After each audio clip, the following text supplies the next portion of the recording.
has truly been an amazing feeling being here, especially following everything that's currently going on in the world. I know that either my app is broken or it's lying because I've gotten way more than just 1,000 steps in today. Lord Ross, don't get dizzy as I'm moving, you guys, but I just want to show you guys this field right here. Every time I've seen them pull their search device from the bottom of Bear Creek, it's continued to come up empty. We did start at Silver Lake and we've made our way to the government center. I'm going to just step the frame really quick so you can kind of see behind me.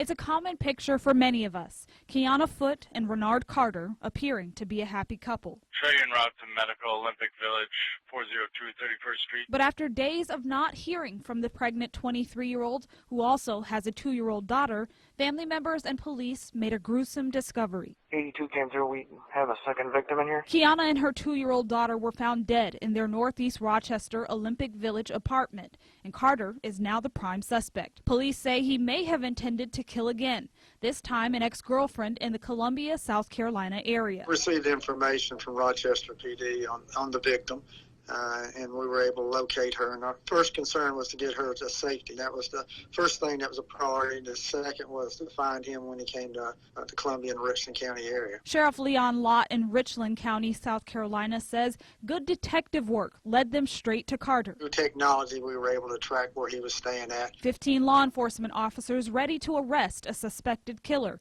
But it's what happens next that Sheriff Lott says shows just how violent Carter is. And the reason we can see it is because Carter himself streamed the confrontation live on his Facebook. You hear the cops yelling for him to drop what turned out to be a BB gun. You hear him yelling back, and then you hear the shot from police. Come on!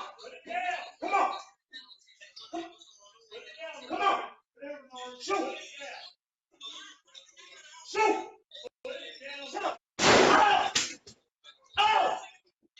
After that shot, he was taken into custody. Pretty much it's not going to be a very complicated investigation. The facts were pretty clear, and with body cams, that pretty much showed what had happened and the threat that the deputies encountered. Carter was shot multiple times in the upper body by police before dropping what he claimed to be a rifle.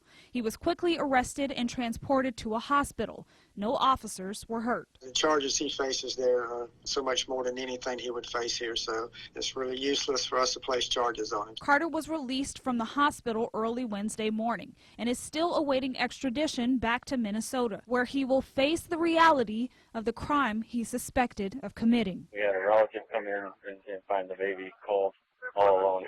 So do whatever research we can on Kiana Foote, try to track her down. This weekend wasn't just about George Floyd, but instead recognizing all African Americans that have been killed in recent years. What if that was one of my boys? At Saturday's protest, some mothers shared how they're talking about racism. His father is white and he has blonde hair and blue eyes. And even if he gets very tan in the summer like he does, even if his hair turns brown, his blue eyes will save him every time. Asia Johnson says her son knows he's privileged, but he also knows that Black Lives Matter. I don't have to worry like the other mothers have to worry in here. He's my only child. I don't have to worry about him because of his eye color. And that is sickening. I cannot breathe. For a mother of Black children, the conversation comes out a little different. And explaining that it's not safe to have 4 or 5 of you guys in one car. And explaining why he has to be aware of where he is, what he's doing, what he is saying, and who he is with. And as a biracial child, half white and half Black, learning to love both sides of yourself. Well, there is many people that ask for the N-word pass a lot. You know, I think it's always important to let them know that they're Black kings and queens, and they need to represent. A conversation that's not easy, yet it must be had. I just stress to people, just teach your kids at home. It starts there. We want to live. We want to feel equal.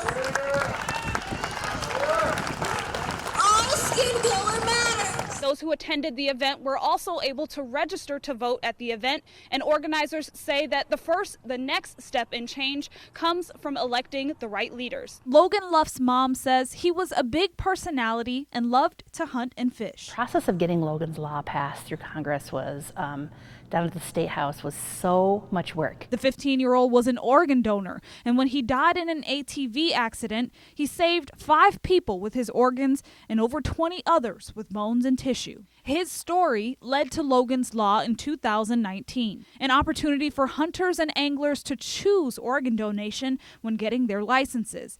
Now his family is celebrating the year milestone by giving back. That we're going to be just as much as part of the senior class as if he was here with us. Logan's mother, Wendy, visited the Charles City High School, passing out Logan's Law gaiters to the senior class. You're so welcome. Little gifts like this, they don't mean a lot.